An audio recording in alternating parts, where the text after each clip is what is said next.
গোয়ালপুকুর বিধানসভার উকুশভাষা এলাকায় তৃণমূল প্রার্থী গোলাম রাব্বানী ও বিজেপি প্রার্থী সরজিৎ বিশ্বাসের মুখোমুখি বচসা। ছাপ্পা ভোট মারার অভিযোগে বিজেপি প্রার্থী সরজিৎ বিশ্বাসের। অন্যদিকে কেন্দ্রবাহিনী থাকতে ছাপ্পা ভোট হয় কি করে, পাল্টা দাবি তৃণমূল প্রার্থী গোলাম রাব্বানী। দীর্ঘক্ষণ ধরে দুই প্রার্থীর মধ্যে ব্যাপক বচসা চলে। পরে কেন্দ্রীয় বাহিনীর হস্তক্ষেপে পরিস্থিতি স্বাভাবিক হয়।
फाइव टू 10% ভোট পাবে না। এখানে এই একটা বুথ আছে, এখানেও আমি লিড করব, কিন্তু এনার অভিযোগ কি বুথটাকে সেন্সিটিভ করতে চায়, লোকগুলোকে ভোট না দিয়ে এখান থেকে পাঠানোর চেষ্টা করছে। আমি নিজে গেলাম, আমাকে বিজেপির প্রার্থী বাধা দিচ্ছে কি আপনি বুথের ভিতরে ঢুকতে পারেন না, মানে তুমি আগে আইনটা জানো। আমাকে তো লাগছে না কি তুমি শিক্ষিত মানুষ, শিক্ষিত হলে এগুলো কথা বলতে না তুমি। তারপর সিআরপিএফের জওয়ান আর প্রিজাইডিং অফিসার আমাকে বলছে না স্যার আপনি আসতে পারেন। আমি গেলাম, কে থাপ্পা মারছে ভাই? তখন বলা হলো কি না স্যার কেউ থাপ্পা মারেনি। প্রিজাইডিং অফিসার জিজ্ঞাসা করলাম, উনি বললেন কি না থাপ্পা মারেনি। এদের অভ্যাস আছে। বা ক্যান্ডিডেট তো দেখেন এখানে 80% 90% ভোট আমি একাই পাবো। তো ও জানে ভালো করে যে একটা বুথ আছে, এই বুথে যদি ভোটটা আমি এই লামলা করে দিই তাহলে টিএমসির ভোটটা কমে যায়, মমতা বন্দ্যোপাধ্যায়ের নামে এখানে ভোট হচ্ছে। আর কালকে তো এরা যেটা করেছে সেটা কল্পনার বাইরে। এরা তো 1000 ফেক জালি প্রিজাইডিং অফিসার নিয়ে এসেছিল। এটা সকাল থেকে গন্ডগোল চলছিল। এই প্রিজাইডিং অফিসারকে কেন পোস্টিং দিল না? গভর্নমেন্টের টাকা, ট্যাক্স পেয়ারদের টাকা নিয়ে এরা রেলওয়ে টাকা কী করে ঢুকলো ওখানে এসডিও ট্রেজারিতে? আমি তো অবাক হয়ে যাচ্ছি। আর সবকটাই এখন 550 ছিল ওখানে রায়গঞ্জের জন্য। আমার কমপ্লেনের পর ওরা নামতে পারলো না, ওদেরকে নির্দেশ দিয়ে দেওয়া হলো। যেগুলো নেমেছিল 450 তারাও তাদেরকে কালকে ওখান থেকে রিলিজ আপনি করা। বুথ পরিদর্শন করলেন, কি দেখলেন? এখানে আমার 80% ভোট আছে, সবাই আমাকে ভোট দিবে। সবকটা বুথে 80% 90% ভোট আমার হবে। কিন্তু এরা বাধা দিচ্ছে যে পোলিংটাকে স্লো করে দাও। যত স্লো হবে কাস্ট কম হবে, কাস্ট কম হলে রব্বানি সাহেব কম ভোট পাবে, তাও আমি জিতবো। আগে তো 32,000 ভোট এরাই বাতিল করেছে, 17,000 আগে বাতিল করলো, 32,000 পরে বাতিল করলো। তার সত্ত্বেও কিন্তু আমি জিতে আসবো। ঠিক ঠিক মমতা বন্দ্যোপাধ্যায় ভোটটা হবে। ঠিক। হচ্ছে তো না, তুমি জানো না কিছু। এই গুন্ডাগিরি চলবে তুমি না। জানো, তুমি গুন্ডা। এই গুন্ডাগিরি তুমি চলবে গুন্ডাগিরি না। করো। এই গুন্ডাগিরি তুমি চলবে না। গুন্ডাগিরি করো। এই গুন্ডাগিরি চলবে না। এই তুমি কি বলছো না? এই শোনো, শোনো, শোনো, শোনো। গুন্ডাগিরি চলবে না। জানো তো? আচ্ছা শোনো, আচ্ছা শোনো, একটা কথা আমি বলছি। আচ্ছা একটা কথা বলছি আমি তো বললাম আচ্ছা এই শোনো, খারাপ ভাষা বলতে জানিস তো কি করে আমাকে খারাপ ভাষা সব 2 ঘন্টা থাপ্পা হয়েছে। কথা কেন থাকতে 2 ঘন্টা just listen to me. ওকে থাকতে হবে এই দুই চুপ করে থাকুন। Just listen to me. এরা যেখানটা যার যেখানটা ভোট দেয়, আগে বুঝি নাই। আগে আমি কেন ঢুকছিলাম, এটা হলো? আগে আমি ঢুকছিলাম যখন বুথে, কি অভিযোগ, কি যখন অভিযোগ আমি বুথে ঢুকছিলাম ইনি বাধা দিলেন যে আমি বলে বুথে যেতে পারবো না। I am the candidate, I could go during my poll anyway, আমি বুথে ঢুকতে পারি।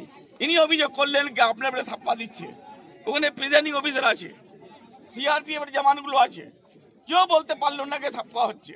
নাম্বার 2, পোলিং এজেন্ট আমার আছে, উনি বললেন না স্যার ভোট হচ্ছে। পোলিং পার্সোনাল সবাই বলছে ভোট হচ্ছে। ইনি অ্যাকচুয়ালি ভোট পাবেন না, যার জন্য এগুলো কথা বলছেন। চলো 2 ঘন্টা কেন এরকম হচ্ছে? দেখেন 205 নম্বর বুথে এখানকার যে টিএমসির যে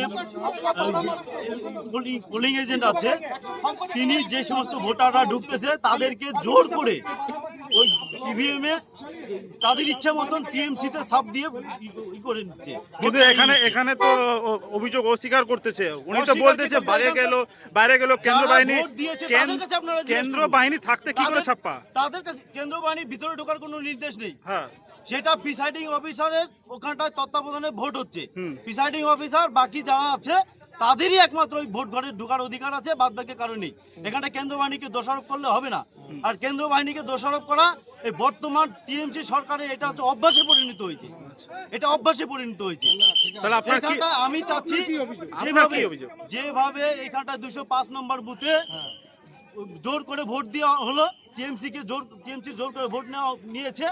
এখানটা এটা কোন এলাকা? সিসি ক্যামেরার যে আছে সেটা তদন্ত করে নিরপেক্ষভাবে এটা মানুষ যাতে নিরপেক্ষভাবে এই বুথের ভোট হয়। পুনরায় আমি এটার চাচ্ছি, রিপোলিং চাচ্ছি। কি নাম আপনার? আমার নাম সরজিৎ বিশ্বাস। এটা কত নম্বর বুথ? আমি এটা 205 নম্বর বুথ। প্রার্থী হ্যাঁ, বিজেপি প্রার্থী। আমি ভারতীয় জনতা পার্টির বিজেপি প্রার্থী। ঠিক ঠিক।